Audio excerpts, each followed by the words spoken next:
सत्यलोके तुलां मदवा तोलयत् साधनान्यजः सत्यलोके तुलां मदवा तोलयत् साधनान्यजः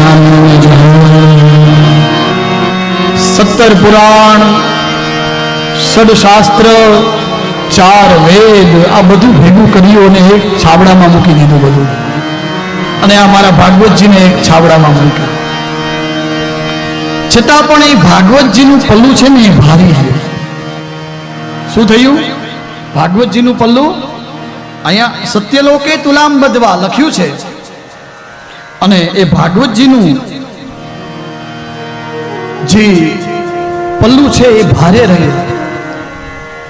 તો પછી વાત એવી આવી છે કે પૂર્વમાં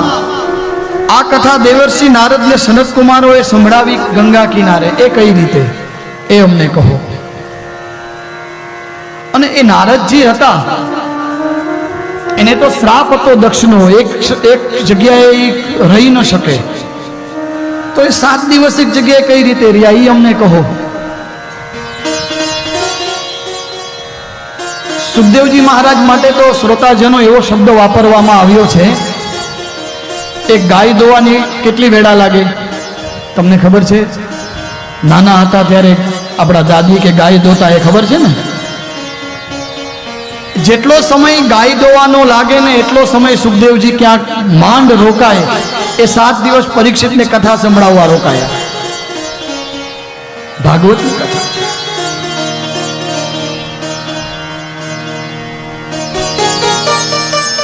અને એ નારદજી કેવા લોક વિગ્રહ મુક્તસ્ય નાદસ્ય સ્થિરસ્ય ચ વિધિસ્રવે કુતઃ પ્રીતિઃ સંયોગાત્ કુત્ર તૈષઃ એ લોકોનું ભલું કરવા માટે નારદજી હરતા ફરતા રહેતા હોય ને એ નારદજી 7 દિવસ સુધી સનત કુમારોની કથા સાંભળી એ પણ ગંગાના કિનારે એ પણ અમને કહો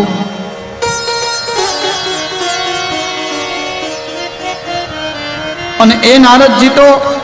અસ્થિર છે એક જગ્યા પર સ્થિર નથી અને એમાં એક સરસ મજાની વાત એક શુક્તિ કહી છે અહીંયા અકારો વાસુદેવ તસ્મિન સ્થિર ઇતિ અસ્થિર ગીતાજીમાં ભગવાને શું કહ્યું અકારોમાં અક્ષર હું છું કદાચ તમે ગીતાજી ક્યારે ખોલીને વાંચી હોય તો કીધું છે ને વેદોમાં સામવેદ હું છું એટલે આ બધા ભાઈઓ બેઠા ને સામવેદી બરાબર ને આ સામવેદી સંગીત ક્યાંથી ઉત્પન્ન ત્યાંથી તો થયું છે અકારો વાસુદેવ તસ્મિન સ્થિર ઇતિ અસ્થિર એ નારદ એટલે એ વાસુદેવ અક્ષરોમાં અકાર હું છું એમ ભગવાન કહે છે અને અસ્થિર કેમાં થયા એ તો કે વાસુદેવમાં એટલે વાસુદેવનું નામ આવ્યું વાસુદેવ કોણ વસુદેવના વાસુદેવ એમાં જે સ્થિર થયા એ નારદ